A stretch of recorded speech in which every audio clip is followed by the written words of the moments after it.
Olá pessoal, tudo bem com vocês? Eu sou a professora Kelly, estou aqui representando as práticas de ciência e tecnologia.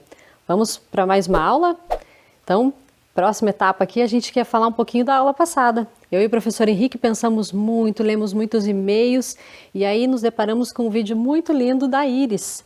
Ela tem 6 anos, está no primeiro ano da escola Eilermel lá no núcleo do Boa Vista. E o pai dela, o Érico, mandou, a gente agradece muito ele mandou um vídeo muito lindo pra gente. Acompanhem lá.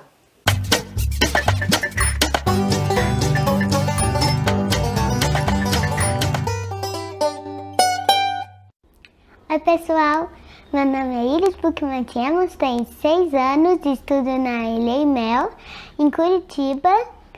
E eu gostei muito da aula de ciências da professora, porque tem tudo a ver com ser astronautas. E quando eu crescer, eu vou ser astronauta. Tchau, pessoal!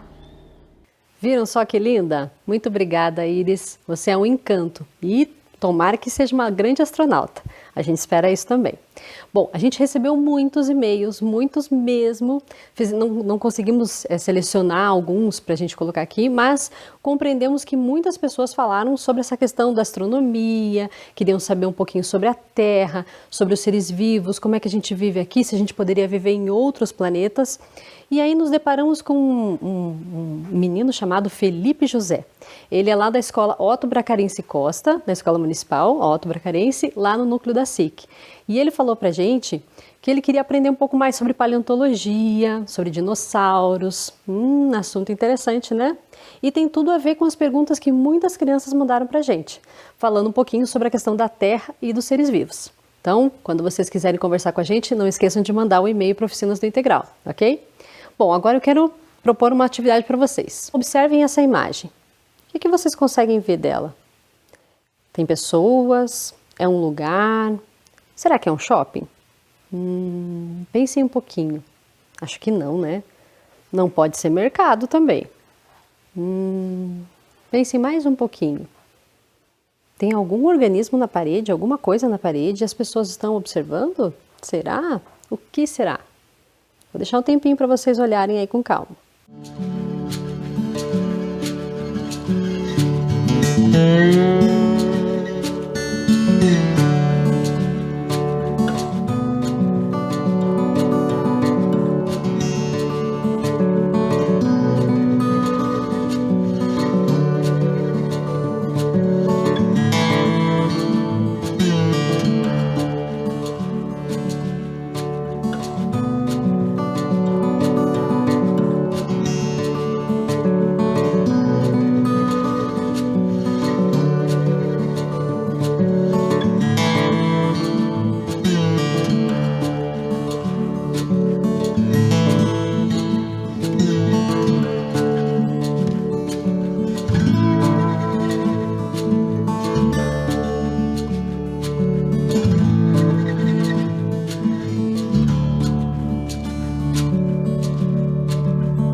Então, observaram bem a imagem? O que vocês conseguiram perceber? Bom, já deixei uma dica aqui na tela para vocês. Museu de História Natural de Londres, na Inglaterra. Mas ainda é difícil, né? Vocês já visitaram o museu? Então ali as pessoas estão observando o museu, né? Observando estão fazendo uma exposição, tem algum fóssil, alguma coisa estranha ali na parede e tem uma imagem de alguém que provavelmente tem relação com esse organismo que está ali. Essa é uma pista da aula de hoje, do que a gente vai investigar, que está compondo um pouco essa questão do nosso cenário aqui. Para ajudar a gente a entender um pouquinho que história é essa que a gente quer contar, a gente chamou uma contadora de histórias que vocês já conhecem lá das aulas de literatura, a professora Alessandra. Então ela fez um favor ali para a gente, para trazer um pouquinho desse encanto. Ela trouxe o livro A Menina que Batizou Plutão. Vou mostrar o livro para vocês. Esse aqui é o livro que ela vai contar uma história para vocês. A história é a menina curiosa que descobriu esqueletos de monstros marinhos. Acompanhem no vídeo. Conta aí! Conta aí! Conta aí! Olá! Hoje eu vou te apresentar uma das histórias deste livro aqui, A Menina que Batizou Plutão, e outras histórias extraordinárias de jovens cientistas. E a jovem extraordinária que você vai conhecer hoje é a Mary Ann. É uma menina curiosa que descobriu esqueletos de monstros marinhos. Mary Ann cresceu no início do século XIX e era uma das crianças mais azaradas e mais sortudas do pedaço. Azarada porque nasceu na mais extrema pobreza. E sortuda porque nos penhascos que existiam lá perto da casa dela existiam muitos fósseis, esqueletos super importantes. E era assim, com esse valioso tesouro, que o pai dela conseguia sustentar a família. Ele escavava, descobria alguns desses objetos e vendia para os visitantes e para alguns estudiosos.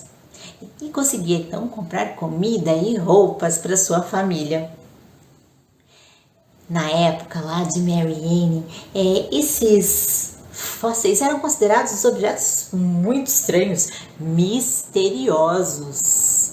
Somente depois do tempo é que começaram a perceber que poderiam ser restos de ossos de animais pré-históricos.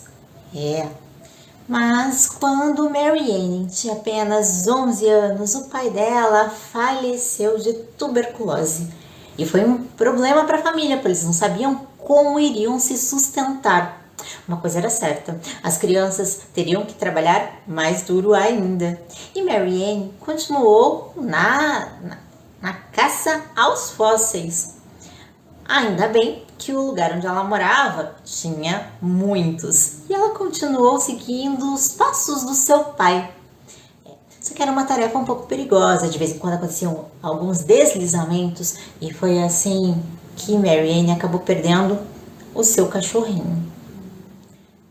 Por outro lado, esses deslizamentos e as batidas de ondas também fazia com que alguns fósseis aparecessem de vez em quando. E Mary Ann sabia muito bem como escavá-los, como poli-los, como juntá-los e depois aprendeu até a classificá-los. Isso se tornou uma tarefa muito importante para ela. Mas um dia, quando a menina tinha apenas 12 anos, ela e o irmão encontraram uma coisa impressionante. Começaram a escavar e perceber um crânio de mais de 1 metro de altura. Que parecia de um crocodilo. Demorou mais 1 ano para que Mary Ann descobrisse todo o resto desses ossos, que era mais de 8 metros. E alguns anos depois, a garota encontrou não simplesmente alguns ossos ou crânio, mas o esqueleto inteiro de uma criatura bem estranha, que parecia uma baleia, mas tinha um pescoço comprido, como o de uma cobra, e a cabecinha cheia de dentinhos afiados. Os cientistas deram o nome de plesiosauro. A partir dessa descoberta é que o nome de Mary Ann como paleontóloga amadora cresceu muito. Paleontólogo é o cientista que estuda os fósseis. E muitas outras descobertas ela teve ainda depois.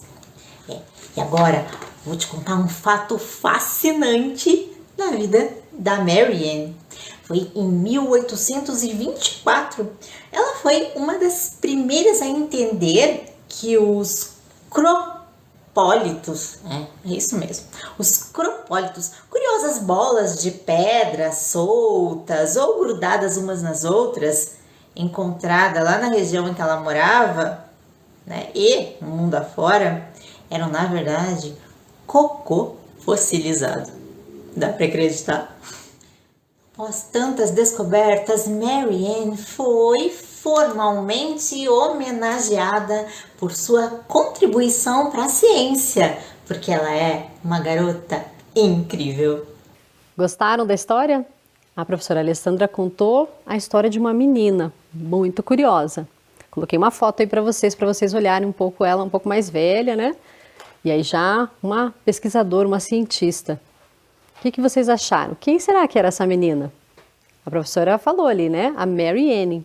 Então, a Mary Anning é essa pesquisadora renomada, mas nem sempre foi assim.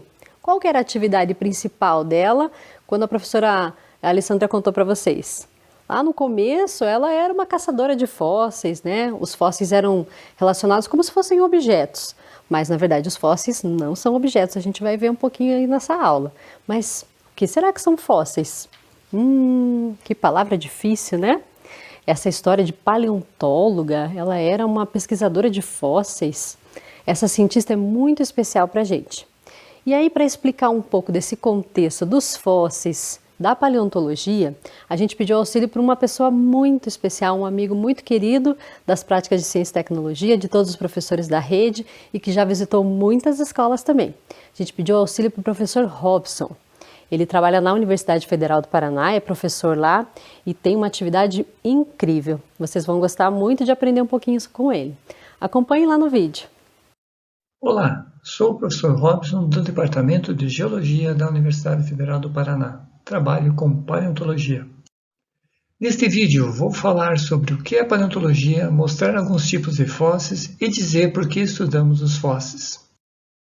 A palavra paleontologia resulta da união de três outras palavras: palaios, antigo, ontos, ser, logos, tudo. A paleontologia é o estudo dos seres antigos, ou seja, dos fósseis. Vocês já viram um fóssil em algum lugar? No dia a dia, o conhecimento da paleontologia está presente em brinquedos, como, por exemplo, esse ovo de dinossauro, em coleções com miniaturas de dinossauros, em chaveiros, em carimbos ou mesmo em um bolo com dinossauro. A paleontologia está em filmes, por exemplo, na série Jurassic Park, que iniciou em 1993, O Bom Dinossauro, de 2015, e também na Era do Gelo, que iniciou em 2002 e teve o último episódio em 2016. A paleontologia está em joias, como nesse trilobita, que é um pingente, nesse colar de âmbar, nesse brinco, que é uma concha, e nesse anel, que é de madeira fóssil. Os fósseis estão em coleções como essa do Laboratório de Paleontologia, com muitos fósseis, como esses de um peixe, de uma folha ou inseto em âmbar. Agora vamos ver alguns tipos de fósseis de plantas, animais invertebrados, animais vertebrados, microfósseis e pegadas. Aqui, uma folha fóssil e uma folha atual. A diferença principal é que a folha fóssil está na rocha. Uma madeira fóssil e uma madeira atual. A madeira fóssil possui minerais em seu interior, por isso essa cor diferente da atual. Uma estrela do mar fóssil e uma estrela do mar atual. A diferença é que a estrela do mar fóssil está na rocha. Um peixe fóssil que está na rocha. Uma vértebra fóssil e uma vértebra atual. São ossos da coluna vertebral. A diferença é que a vértebra fóssil tem essa cor avermelhada por ter minerais em seu interior. Esses são exemplos de microfósseis vistos ao microscópio. Esses 15 microfósseis cabem desse quadradinho que está dentro do furo ou olho da agulha. Essas marcas na rocha são pegadas fósseis. Observe o deslocamento do animal. Foi provavelmente um mamífero igual a esse que fez aquelas pegadas. Observe ele aqui na boca do dinossauro.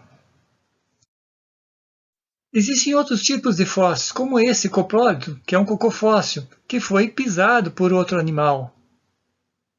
Você deve estar se perguntando como o estudo dos fósseis pode contribuir para o planeta Terra.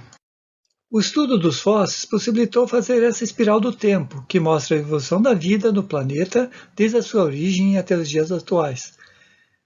Mostra então a origem da vida, a vida apenas nos ambientes marinhos, nos ambientes terrestres, os dinossauros, a Era do Gelo e os dias atuais. O estudo dos fósseis permite entender a diversidade da vida e a árvore da vida. Essa árvore da vida aqui sem os fósseis. Essa área da vida com os fósseis. Olha os dinossauros aqui. Os fósseis são usados para datar as rochas. Cada intervalo do tempo tem seus fósseis. Por exemplo, os fósseis do Jurássico são diferentes dos fósseis do Cretáceo. Os fósseis permitem conhecer como eram os ambientes e climas do passado. Assim, a paleontologia reconstrói os dinossauros, como esse gigante brasileiro, Australoposeidon magnífico, que foi encontrado em São Paulo. Pertencente ao grupo dos titanossauros, tinha 25 metros de comprimento e era herbívoro, ou seja, se alimentava de plantas. Espero encontrar vocês em breve. Obrigado. Gostaram do vídeo? O professor Robson é muito querido, né? Muito didático, ele sempre traz muitas informações importantes pra gente. Quem já fez curso com ele, sempre gosta. Então vamos mostrar para vocês um pouquinho do que ele falou, né? Pra gente resgatar algumas informações importantes aí. Ele falou sobre a paleontologia, né? Que é uma ciência, uma área da ciência que estuda os fósseis, né, e também ajuda a entender exatamente essa história da vida, história dos seres vivos, né, e a história também dos ambientes da Terra, dessas mudanças que aconteceram na Terra ao longo de muitos e muitos anos, né. O professor Robson deu uma pincelada ali sobre isso. Mas o que são esses fósseis, né? O professor comentou um pouquinho sobre eles e eu quero dar alguns exemplos para vocês. Então, os fósseis são os vestígios, são os indicativos, né? São esses achados do passado. Eles vão indicar qual era a rocha, qual era o momento, aquele tempo geológico, a gente fala o tempo da Terra. E aí a gente tem como exemplos as pegadas, né? Dentes, conchas, ossos, ovos, as fezes, aquela que a professora Alessandra falou para vocês, os coprólitos, né? Então eles também podem se tornar fósseis. As sementes, os caules, as folhas, raízes, então tudo isso pode se tornar um fóssil. Mas como assim? Bom, deixa eu mostrar algumas coisas para vocês. Então eu estou aqui na mesa com alguns materiais que eu emprestei lá do Museu da História Natural do Capão da Embuia. Para quem não conhece, vale a pena conhecer. Então aqui a gente tem um peixe, um cascudo, é um peixe mesmo. E ele foi taxidermizado, que é uma técnica para deixar ele sequinho assim e preservar o animal para poder estudar, né, o pessoal da zoologia, né, que estuda bastante as espécies. Então, para fazer esse estudo, a taxidermia é uma boa técnica para fazer. Então, esse aqui é um peixe, um cascudo, né, que não é fóssil. E esse jacaré, da mesma forma, deixa eu colocar aqui, esse jacaré também não é um fóssil, ele foi taxidermizado, ok? Mas como é que é um fóssil mesmo? Eu coloquei aqui, por exemplo, uma costura aqui de um organismo bem interessante. Já ouviram falar nos trilobitas? Então, os trilobitas, né, agora são fósseis, porque eles foram encontrados em ambientes que provavelmente eram marinhos. Então, eles não existem mais, são extintos. Então, os trilobitas são indicadores de ambientes do passado marinhos. Bom, como é que funciona tudo isso? Então, faz de conta que aqui a gente tem uma rocha grande, estamos fazendo escavações, né? Estamos pesquisando essa área e numa parte que a gente fez uma escavação, sai como se fosse uma fatia da rocha. Então faz de conta que a gente pegou essa camada, né? Uma parte ali da rocha. Então a gente começa a observar que a rocha parece que são várias camadinhas, né? Uma sobreposta à outra. Então isso na verdade é uma deposição de minerais. Então os minerais vão se depositando e vão se agregando, né, se juntando e aí formando as rochas, certo? Bom, então quando o pesquisador vai lá e tira uma camada, pode ser que ele encontre um fóssil. Então a gente tem aqui um peixe fóssil, que eu emprestei lá no Museu do Capão da Embuia. Olha que bacana, a gente tem essa possibilidade de observar os fósseis. Então as pesquisas que estão relacionadas a compreender a história da Terra, você tem que encontrar os fósseis e fazer estudos em relação à rocha e aquele organismo, né? Tem alguns indicadores em relação àquele organismo, ok? Então, o que acontece com os fósseis? Eles vão mineralizando, ou seja, os minerais que estão presentes na rocha vão adentrando esses organismos que morreram, né? E aí esses minerais entram lá e formam os fósseis. Então os fósseis não são restos vivos, né? Restos de ser vivo. Eles são sim esses organismos que vão receber esses minerais que ficam todos agrupadinhos, ok? Ficam com a mesma consistência da rocha, ok? Bom, agora eu tenho um desafio para vocês, para ver se vocês prestaram bem atenção no vídeo do professor Robson. Um desafio mão na massa.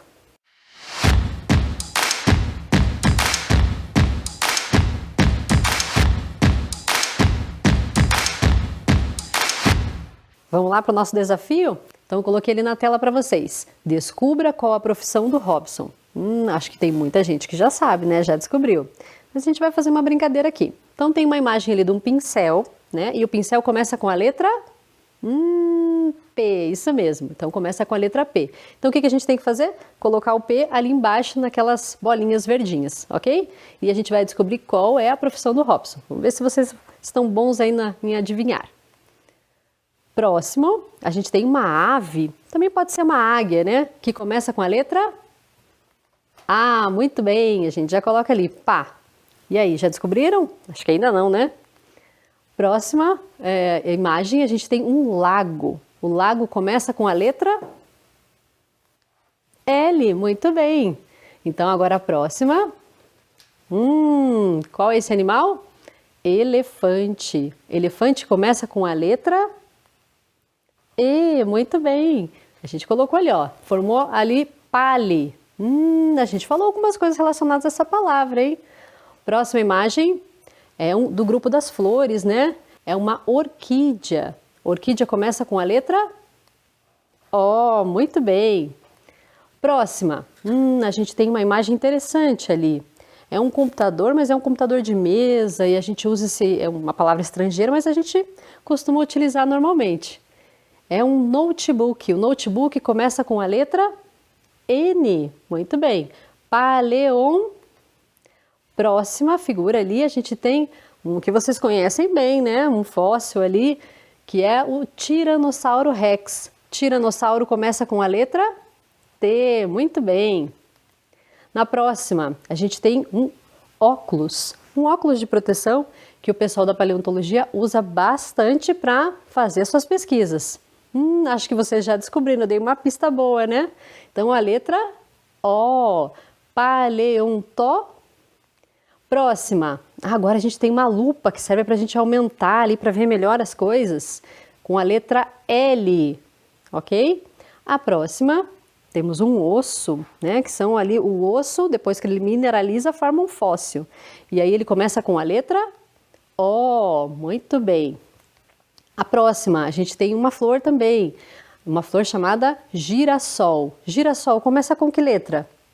G, muito bem. E a próxima e última letra, esse fica mais fácil, né? É um ovo. E aí o ovo começa com a letra O. Que palavra a gente formou então?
Paleontólogo. Tá aí o nosso paleontólogo, nosso professor Robson Tadeu Balzon.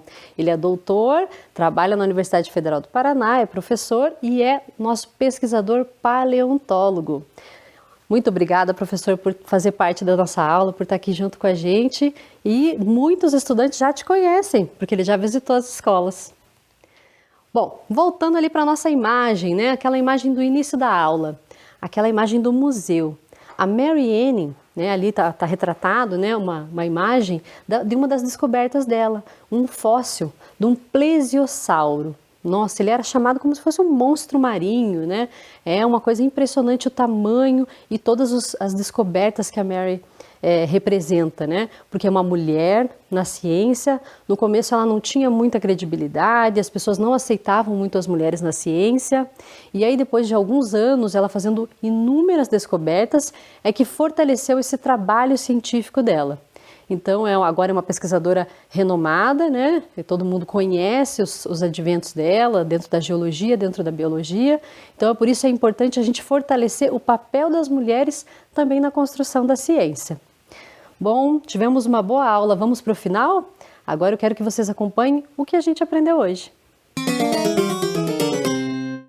Então, aprendemos muitas coisas hoje, não é mesmo?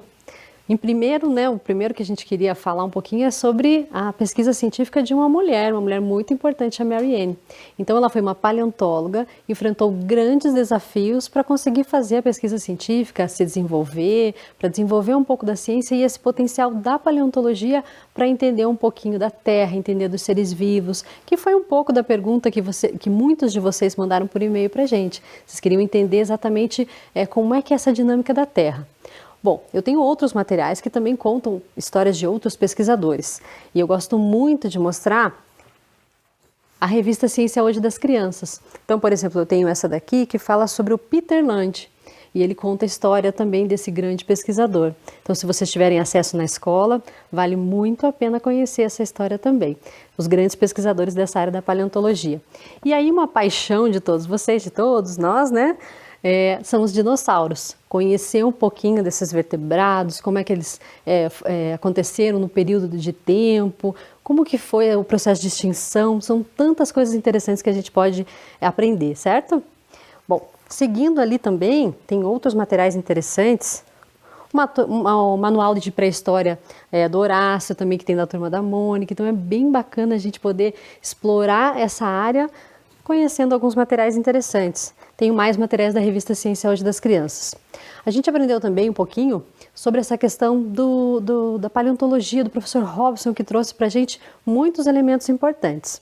Então, voltando aqui nesse nosso cenário, a gente tem aqui uma rocha, né? Um geodo aqui, a gente tem de ágata, provavelmente.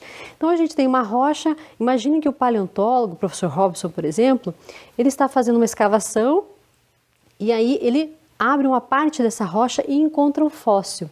Então, o que é esse fóssil? A gente descobriu então com o professor Robson, olha esse jacaré aqui, esse é um organismo, certo? Tá taxidermizado, porém, num determinado período pode ser que ele seja soterrado. E aí ele morreu soterrado, sem ter ar ali em contato. E aí, ao longo de muitos e muitos anos, os minerais daqueles sedimentos, eles vão começar a entrar nesse organismo ali, entre os ossos, e preservando todo esse organismo aqui, e aí sim que ele vai virar um fóssil. Então a gente aprendeu sobre esse processo de fossilização, como é que acontece esse processo. Bom, e ele explicou também que a paleontologia, então, é essa área da ciência que estuda os fósseis e que ajuda a gente a entender, né, um pouquinho as mudanças que aconteceram na Terra, como é que eram os ambientes do passado, como é que eles foram se transformando. E como que a gente consegue perceber isso? Por essa mudança na diversidade dos seres vivos. A gente começa a observar que outros organismos começam a aparecer, outros são extintos. Então, por exemplo, a gente tem aqui o nosso trilobita, ele desapareceu, não existe mais. E a gente tem aqui o nosso peixe cascudo. O peixe cascudo, ele existe ainda, ele não foi extinto. Então é assim que a gente começa a perceber os ambientes que eram do passado, o clima, quais os ambientes e o que a gente tem hoje. Como é que fica hoje? Por isso que é importante aí o processo de compreender a paleontologia para compreender também como é que está a Terra, como é que vai ser o futuro da Terra. Ok? Bom, então queria deixar um beijo para vocês. A nossa aula está terminando, mas não esqueçam, se vocês quiserem conversar com a gente, mandem um e-mail, mandem desenhos, mandem o que vocês acharam da nossa aula, o que vocês querem aprender para a nossa Hora da Curiosidade. Ok? Muito obrigada. Tchau, tchau.